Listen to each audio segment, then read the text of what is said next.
Brothers and sisters in Christ, here we are in our Read Through the Bible devotion in the One Year Bible for today, and it is June 17th, and we'll look once again at the Old Testament reading. It's great to be able to look at some of these sections from the Book of Kings, and it is something that brings back memories of last year when we went to the Holy Land. One of the very first things we did was go to Mount Carmel, and this is one of the most dramatic incidents of the Old Testament. It ranks right up there with David and Goliath and the Red Sea and so forth. So here we have Elijah and his showdown with the prophets of Baal. So if you remember from the beginning of our reading for today, Elijah and Obadiah meet together. Obadiah is reassured by Elijah, and then Obadiah goes and tells King Ahab where to meet Elijah. So it's all ready to go. Ahab, when he meets Elijah, is of course angry, and he bitterly and sarcastically greets Elijah, calling him a troubler of Israel. Elijah turns Ahab's words against him. It is Ahab who has brought trouble to Israel. The drought showed that God was also punishing Ahab and Israel for the wickedness of Ahab. You see, Ahab brought in, along with Jezebel, the worship of Baal into Israel, which was, of course, an abomination. So, here we see that as Ahab calls Elijah a troubler, one wonders if he thought that it was Yahweh, the Lord, that had brought this about in Israel, or maybe it was that Baal was upset with Elijah and was withholding rain. Whatever he thought, this is just one example of the many conundrums that trying to worship both Yahweh and Baal brought, not only for Ahab, but for all of Israel. So Ahab probably thought that Elijah was walking into his trap, when in reality it was Elijah who was walking into a trap. And or it was Ahab who was walking into Elijah's trap. So Elijah would, in the course of events, have the 850 prophets of Baal and Asherah together in one place, and he knew that they would be revealed as false prophets. He knew that they would see that Elijah was a true prophet of Yahweh, and that Yahweh is the only true God there is.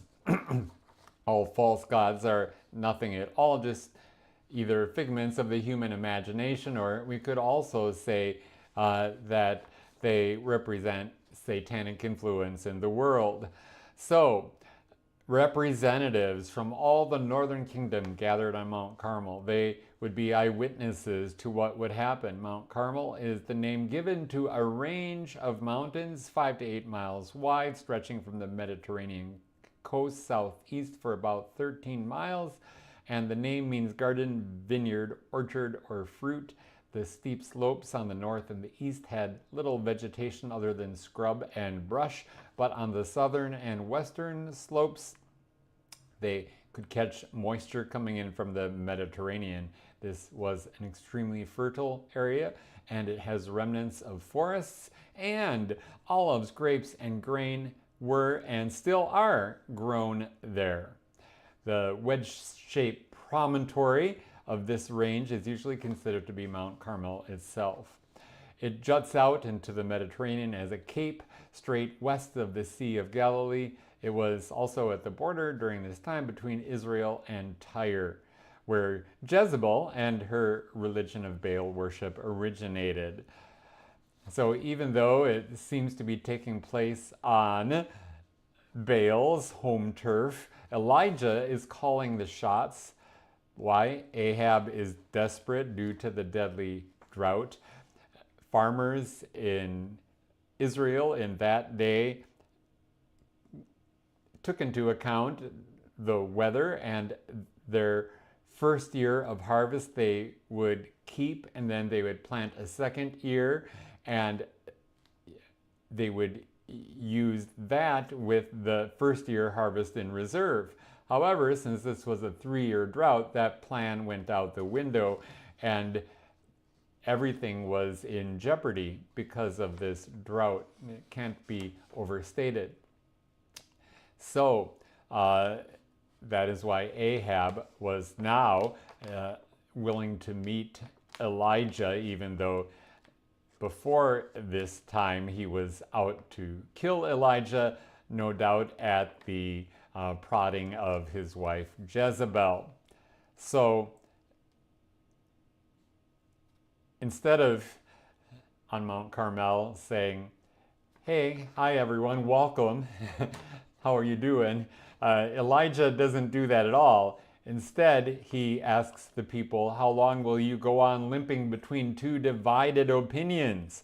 You see, most of the people in the northern kingdom were already weakened from Jeroboam's corrupted worship practices and were easy prey for Jezebel's promotion of Baal worship. So the people followed both religions in their daily life. They thought they could play it safe or cover all their bases, to borrow a couple of figures of speech from baseball. But the days of sitting on the fence were over. Elijah was calling the people to worship Yahweh alone.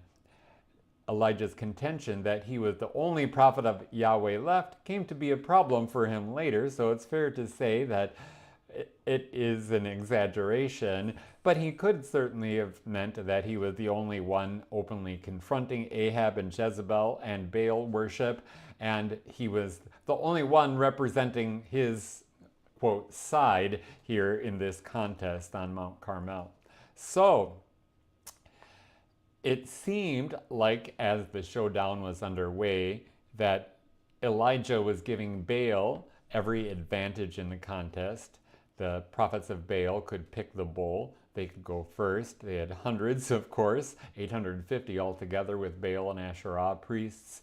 And they had all day from the morning till noon, and then till the evening sacrifice, that they kept imploring Baal to send lightning down and to strike the bull and make fire, but no effect. And at noon, of course, that's when Elijah started taunting them by giving them the fake advice to call out louder.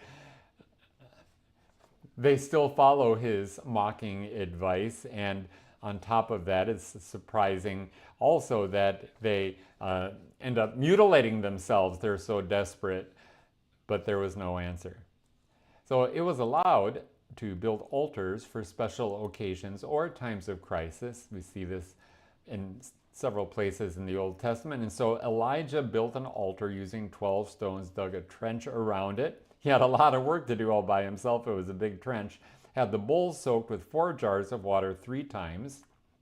Then he put extra water in the trench and came near and prayed a short prayer to Yahweh, and immediately the fire of the Lord fell and consumed the bull and the wood and the stones and even the water in the trench.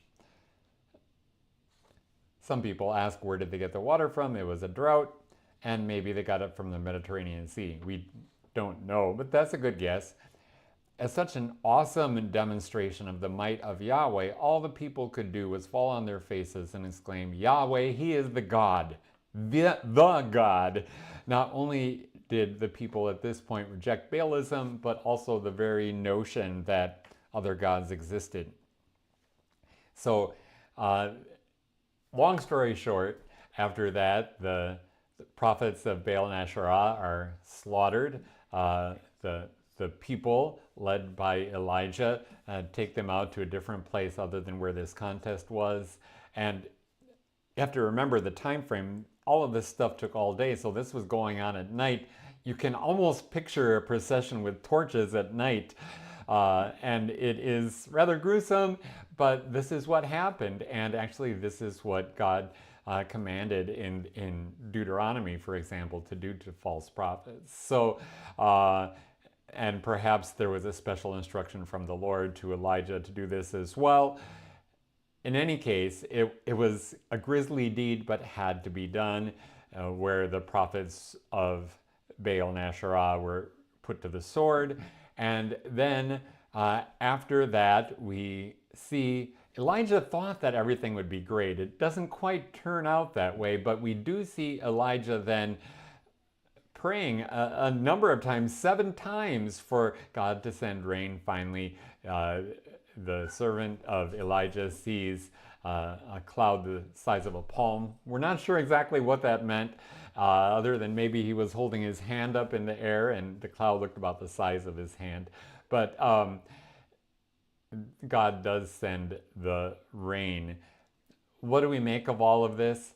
Really, this showdown between Yahweh, the Lord, and Baal, between the one true God and the idol that really was no God at all, was actually a showdown, of course, between God and Satan.